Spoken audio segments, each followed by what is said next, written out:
everyone, welcome to a new solo challenge of Shining Pearl. We continue the spooky themed month of October with the puppet Pokemon Shuppet. Comment below about what you think this challenge is gonna be like. I must have had a reason for picking this particular Pokemon. It must have been something to do with the emotions that have been going on lately. Maybe it's because of a positive reaction instead of a negative one. Do you want to know what's negative about this Pokemon? Its base stats. Shuppet is a glass cannon. What do I mean by that? Its offensive stats are really good, but it's not going to be able to take a hit. The defense and special defense in combination with the HP means we're going to fall most times in 1 or 2 hits roughly. Do you see that min on special defense? Our final stat is not going to be much higher than that. With Shuppet being pure ghost type, our weaknesses are ghost and dark types. Can you think of one Pokemon in particular that is going to have a beautiful heyday with us? I'll tell you something that's a really good positive though. The level up moves are extremely generous. We are starting off with Knockoff, which is great since everything in the beginning is normal types and immune to ghost type attacks. The next biggest level up move is Shadow Ball, and crazy enough, we will have that during Gardinia.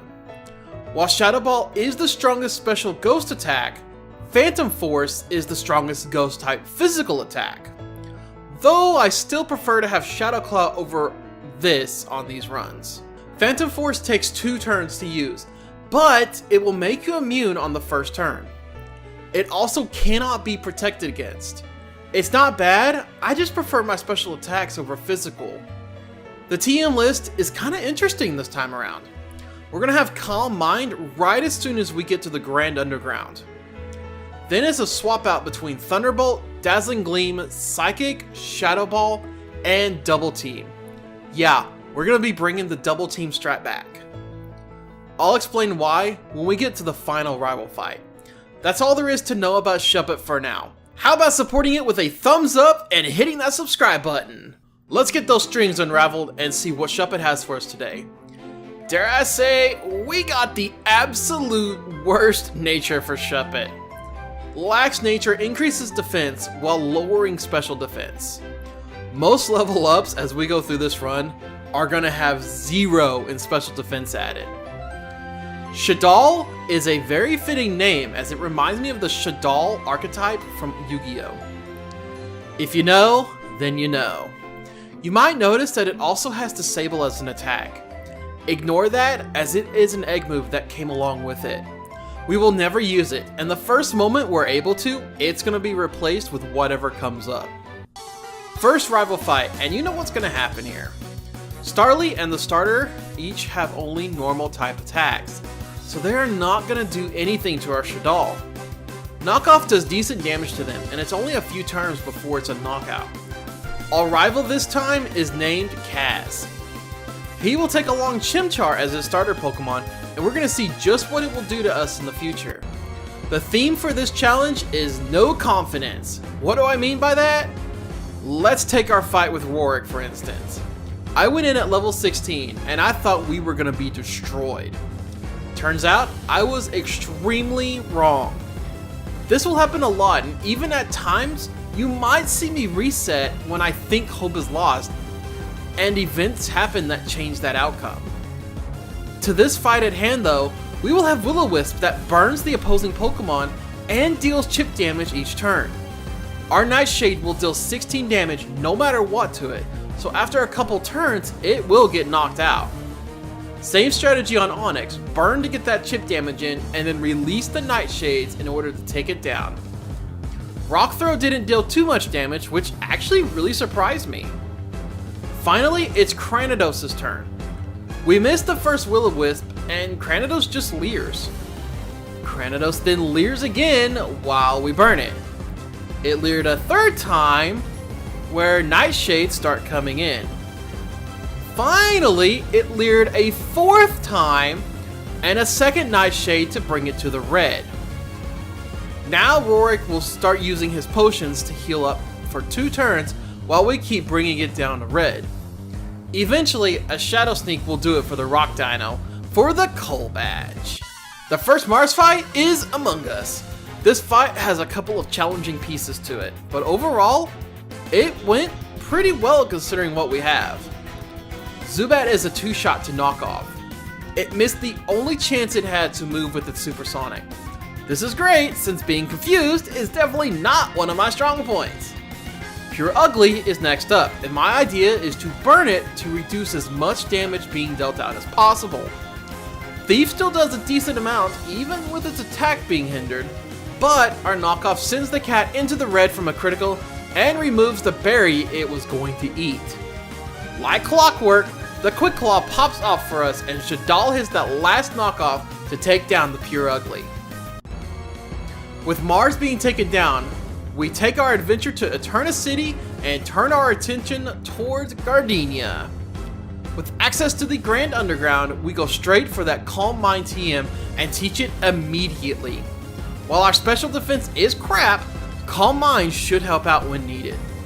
At this point, we do have a special ghost type attack, but it's not good unless the opposing side has a status effect. With all that in our mind, Cherubi is up first and does the status moves before hitting us with a small Dazzling Gleam. We hit it with knockoff by accident and thankfully it just grew up a bit. Finally, a Hex to itself will put it in its place. Turtwig just falls to 1 Hex and doesn't even get a chance to attack. Now, onto Roserade. After I've come back and rewatched this, I should have gone for Hex instead of knockoff. Hex would have probably dealt more damage, but instead we're going to take the loss and start our first little grind fest of this challenge from level 27 to level 30. Now we have Shadow Ball, the best special ghost type attack out there, and it's here to destroy her team. To be on the safe side and to destroy her for making a fool of us last time, we set up not 1, not 2, but 3 Calm Minds. Cherubi and Turtwig don't even stand a chance. And finally, we are back to the Roserade. This time, however, it's a Shadow Ball to its face for a 1-hit knockout. Now that we have the second gym badge in tow, we have another Galactic Commander to take down. I say that knowing full well just what we are up against. This commander took us a whopping 10 attempts to get past. Jupiter will actually take third for most attempts in this run, mind you. You can actually pretty much guess who's going to be first, but I'm going to leave that up to suspense. Jupiter Zubat is no issue at all. It will always go down in 1 Shadow Ball each attempt. I wish the Skuntank was the same though. I thought Will-O-Wisp would be a good idea for some reason, even though we get poisoned at the same time. Skuntank only uses special moves, specifically Snarl, which reduces special attack. First attempt, we apparently speed tie since Shadal goes first the next turn, but doesn't deal enough damage with the knockoff. The following turn, Skuntank gets the coin flip, and we get knocked clean out on this one. 8 more attempts and 2 additional levels is where it's all at. I go for a couple of Calm Minds at the beginning, but Zubat has other plans for us. Poison Fang got the toxic poison on us, and I almost reset the run due to this. Actually, really glad I didn't, because this is the winning attempt. Skuntank is a 2-shot with Shadow Ball, even with a special attack drop from Snarl.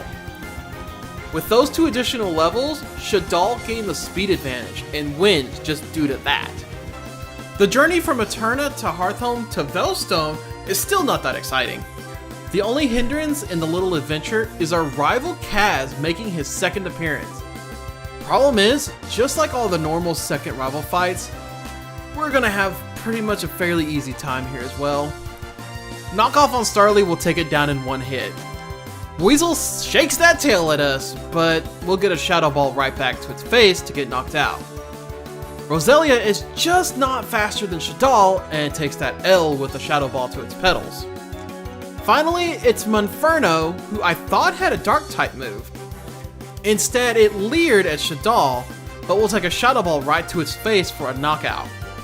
Kaz is defeated for a second time, and it's Veilstone time! I do quite a bit of buying here. I pick up the TMs for Thunderbolt, Psychic, Dazzling Gleam, and Double Team. The kicker here is only Double Team gets added to our moveset before we face off with the fighting type leader Maylene. I also forgot to mention while we were here in Hearthome that the Spooky Plate was picked up and put on Shaddoll. That additional 20% boost to our stab ghost attacks is just too good not to pass up. It's so good in fact that Meditite will get withdrawn for Machoke. Machoke is going to take a Shadow Ball, but it will get a special defense drop in the process.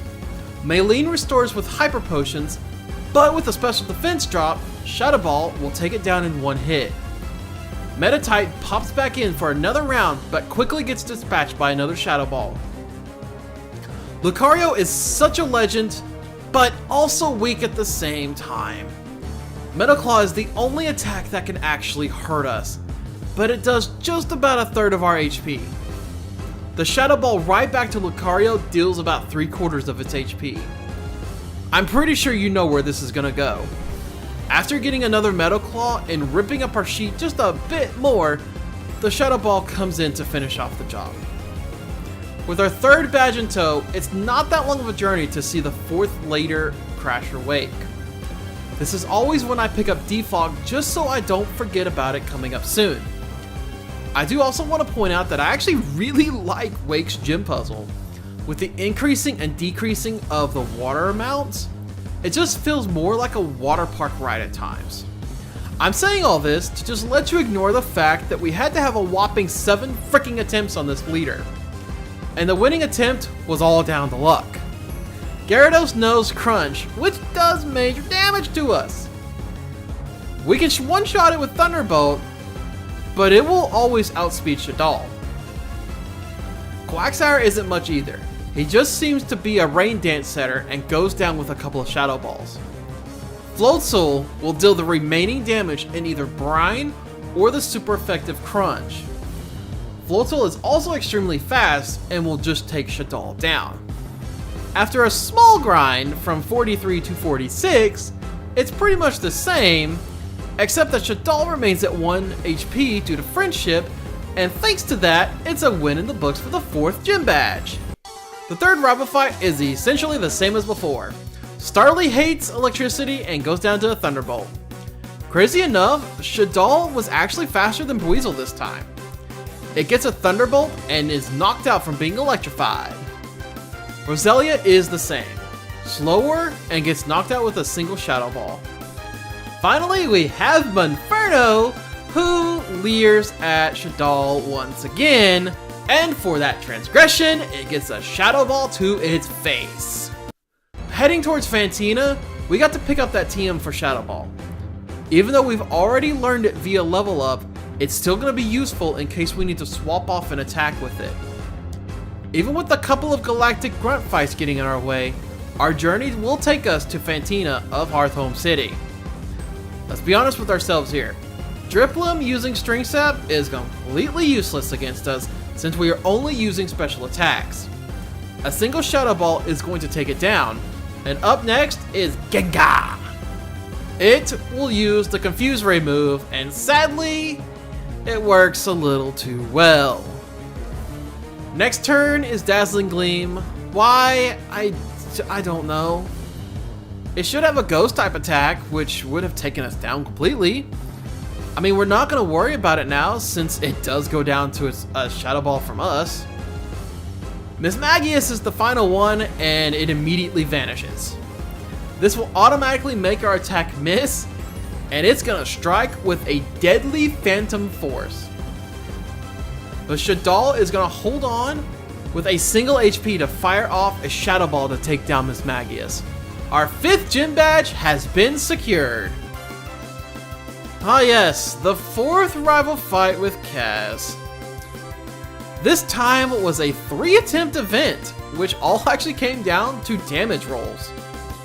Let this one be a lesson to the wannabe Pokemon trainers out there. Damage rolls are a thing and can decide the battle. Take the first attempt for instance. Staravia does a double team, but a Thunderbolt clips its wings for a knockout. Now, Monferno has Shadow Claw, and it does major damage to Shaddoll, but our Shadow Ball will leave it with only 1 HP by the looks of it. Another Shadow Claw is going to bring Shaddoll to knockout range before knocking out the Monferno. Weasel will get the knockout on us with Brine, since all of a sudden now is faster than Shaddoll. I just play the game here, I don't make the rules. The second attempt, I don't want to have to deal with that damage roll again, so a Calm Mind will for sure knock out the Monferno.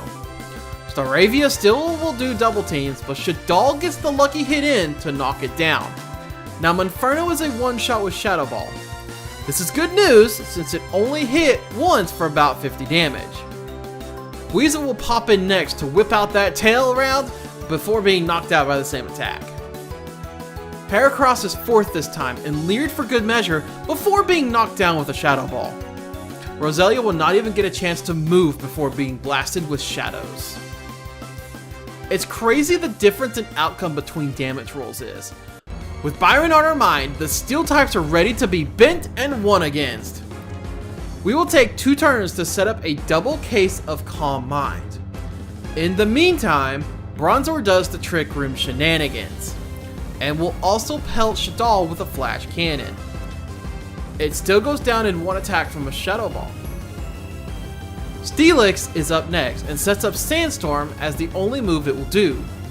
Shadow Ball does its thing to bring it down to 1 due to Sturdy, and its potion spam thing that Byron loves to do with the Steelix for a few turns. While I hate the stalling, it does use up those potions, so I guess that means none of them can be used with Bastiodon. Between Steelix and Bastiodon, the move Phantom Force comes up, and we're gonna go ahead and learn it. This is gonna be a huge mistake, since as I explained before, it takes an additional turn to vanish and then strike. Against Bastiodon, it doesn't really do that much damage. After striking, Bastiodon raises its defense even higher with Iron Defense. Good news, it's not ground type, and we throw some Thunderbolts its way to finally knock the prehistoric steel dino-ish thingy down?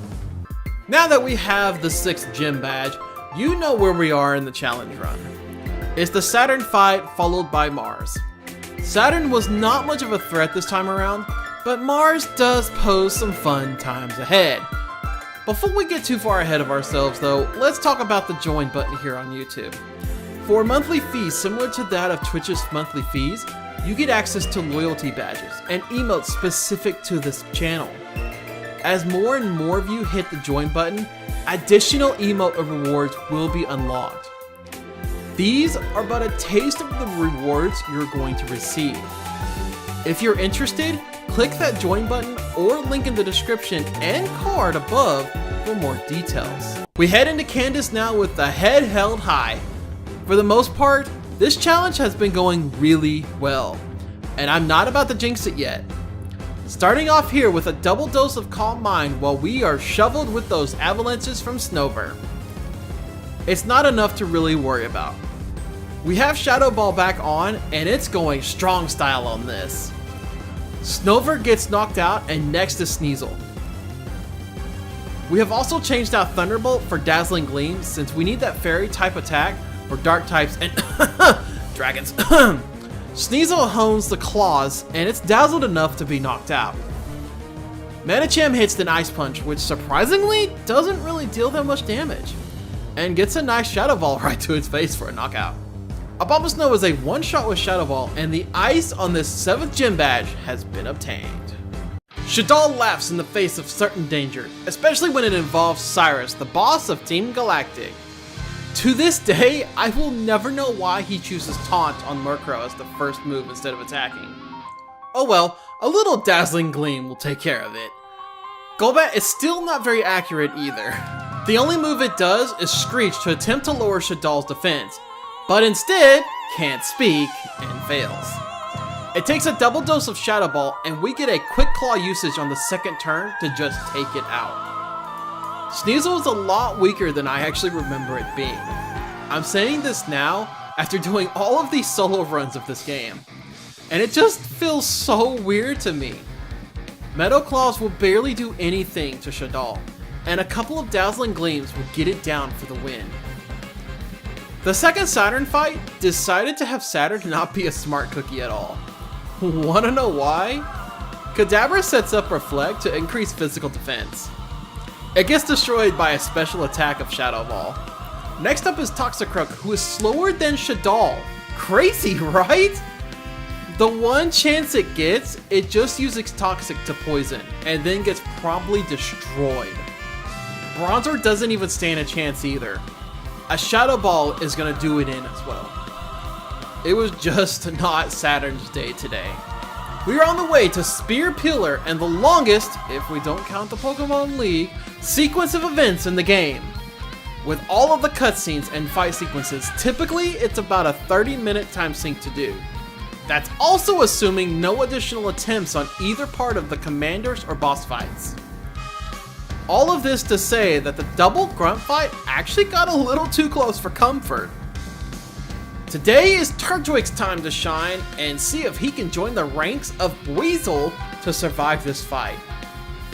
After the dust falls and Shadal takes brutal hit after brutal hit, Turtwig does get to join the Buizel as the second partner Pokemon to survive this fight.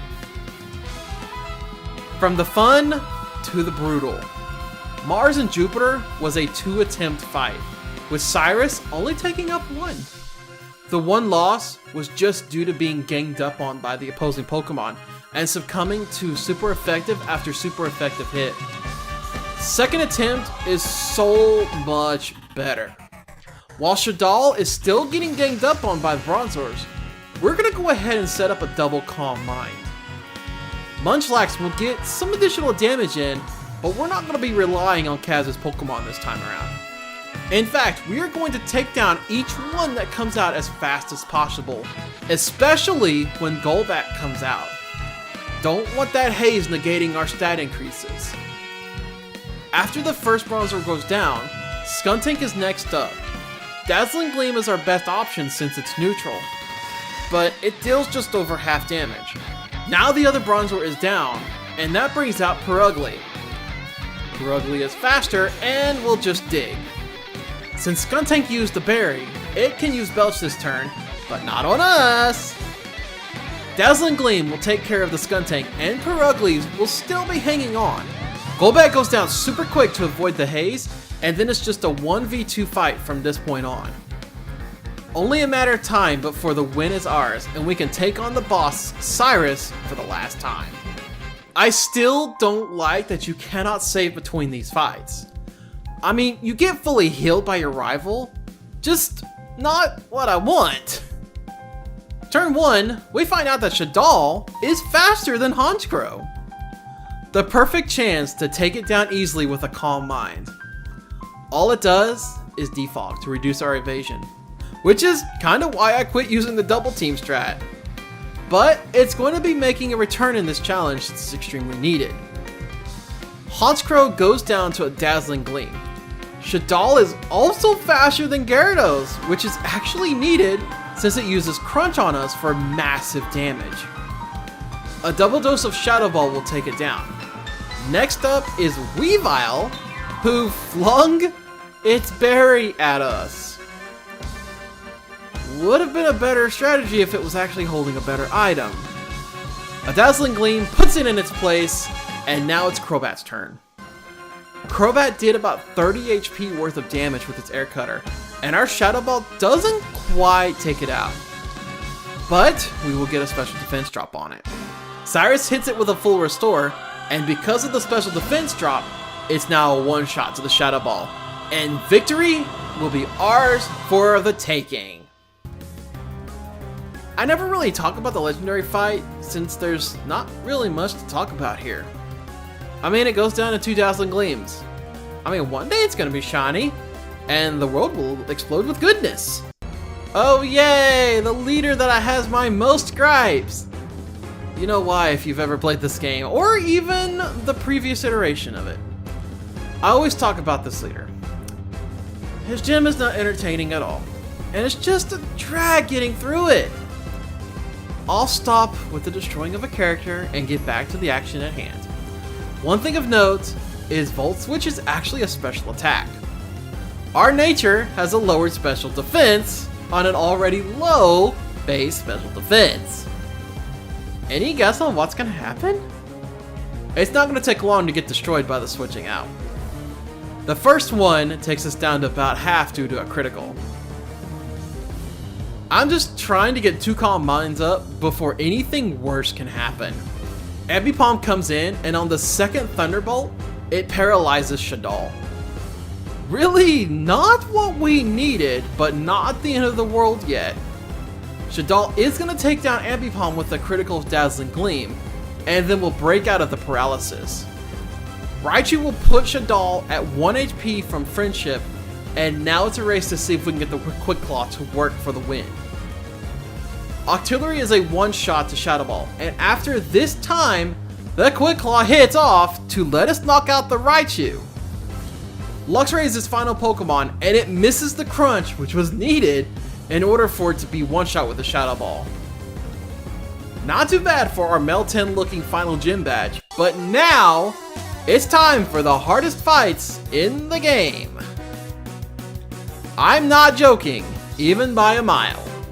The final rival fight took us 14 different attempts and leveling from 79 to 87 in order to win. Each attempt was basically like the first attempt. Staraptor would U-turn into Floatzel. From there, a Crunch would come in and take us down to about half health. A Shadow Ball easily taking it out. Finally, the Snorlax comes in and just hits us with that final crunch to take Shaddoll completely out. I find it sad that normal attempts made it this far only. By the time we get to this point, the level gap is so large, but still we are getting destroyed just due to our defenses being so low. This is also going to be the fight where our double team strategy makes its triumphant return. This time, I opt for only 4 double teams before going anywhere from 2 to 6 Calm Minds to take everything down. Once it's all in place, typically Shaddoll won't get hit. Staraptor decided it wanted to give us a hard time though, and pluck until Shaddoll is down to 1 HP. I mean, it works for the most part since most of the attacks did miss. Finally, it does go down after getting a double dose of Dazzling Gleam.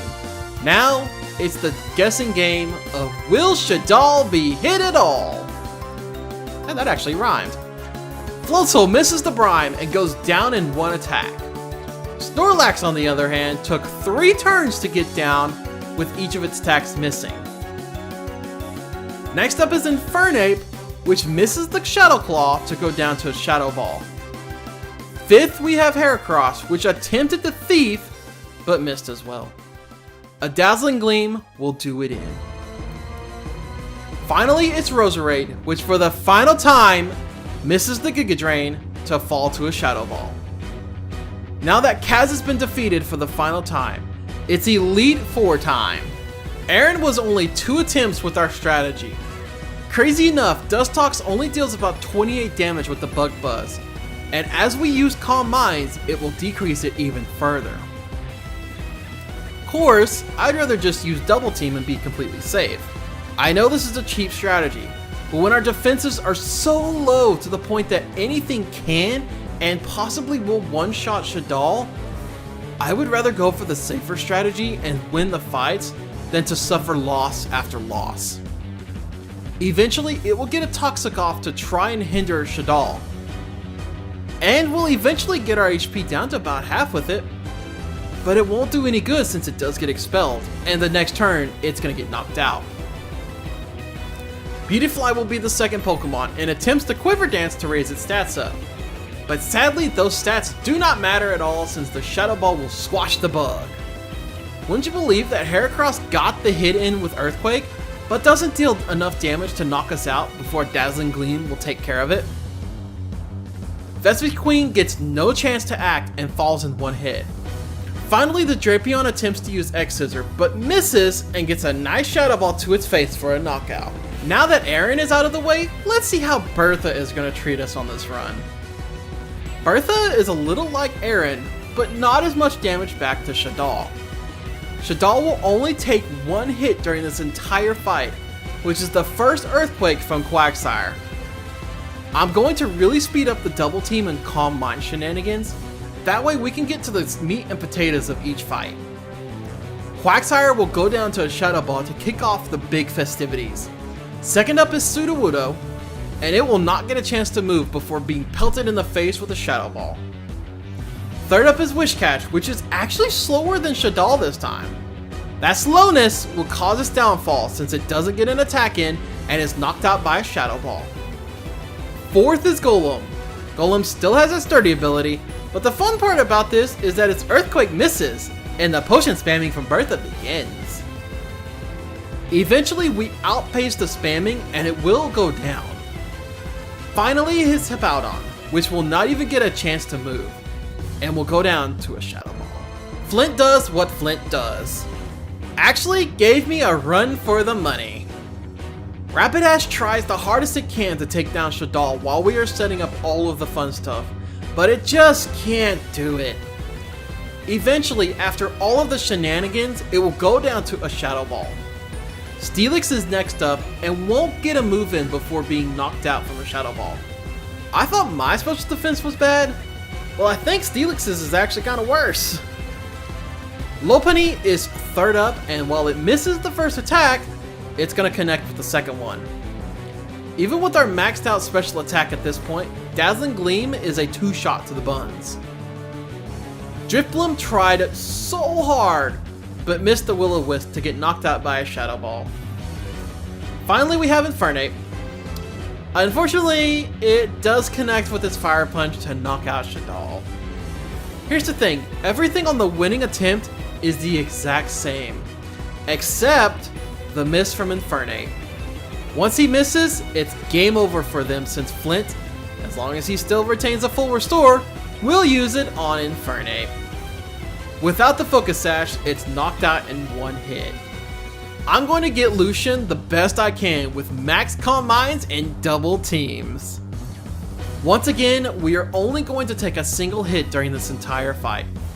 And let me tell you, it's very much needed. Once it's all set up, Mr. Mime was a damn 2-shot staying at 1 HP. Of course, the full restore didn't help much since the very next turn it falls. Alakazam is next up, and instead of trying to attack, it fires off a Future Sight. Now the problem here is that it can still one-shot us since our special defense is so low. We're going to find out in a couple turns just what will happen. For now though, Girafarig is up next and will live a Dazzling Gleam. Trick Room has popped up, and of course it will be faster now. Well, except that Lucian does the full restore thing and a Dazzling Gleam will still not take it out. At this point, Future Sight comes out, but it's gonna miss. Girafarig hits with the Psychic and then falls to our next attack. Medicham missed a Zen Headbutt and falls to a Shadow Ball, and finally it's Bronzong. It's gonna miss the Gyro Ball and fall to a Shadow Ball.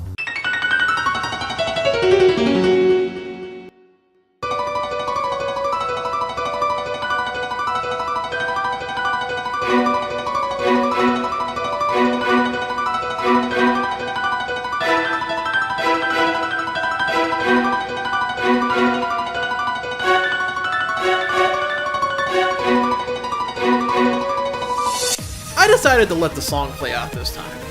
This first attempt I'm going to show is extremely quick. Shaddoll will set up a double team. But check out what Spiritomb is going to do to Shaddoll. That's right. No matter what, even with Shadow Ball, Spiritomb one-shot Shaddoll from full HP. Dazzling Gleam needs at least 2 turns, or a Calm Mind in order to take it down. So guess what we're going to attempt to do? As long as one of the double teams gives us enough evasion to set up the Calm Minds we need, it's going to be smooth sailing. Are you ready for what could be an exciting champion fight? Once we have the Calm Mind set up, Spiritomb starts going for Sucker Punches. On the turn that we go for the attack, it hits with the punch and deals major damage. Now it's time to kind of start worrying. It does go down to a Dazzling Gleam though. Roserade is second up and tried to pop Shaddoll with Shadow Ball. It does miss, and we go for our own Shadow Ball to knock it out. Gastrodon will not get a chance to act before Shadow Ball takes it down. On Melodic, I'm not actually sure if it's faster or not since the Quick Claw activated. Shadow Ball will knock it out in one attack as well. Thank goodness, since I really did not want to mess around with Mirror Coat if it was using it. Lucario is 5th up, and since it can't use Aura Sphere to guarantee a hit, it instead Nasty Plots. Shadow Ball will knock it out though. Finally, it's the big dragon itself, Garchomp. Garchomp is gonna miss its Earthquake and will be knocked out by a single Dazzling Gleam. While yes, I did have to bring back the double team strat, you can see why I had to. I'm not going to make a habit of it returning each time like this. But with our defenses being as low as they were, it was only a matter of time before something like this had to happen. Shuppet enters the Hall of Fame at level 92, and with a time of 12 hours and 56 minutes, total attempts for this challenge was 94, and overall, that's lower than average. Cynthia herself took 16 of those attempts. Next week is a special week as we will go to the Sinnoh of Old and try a solo challenge there. See you then.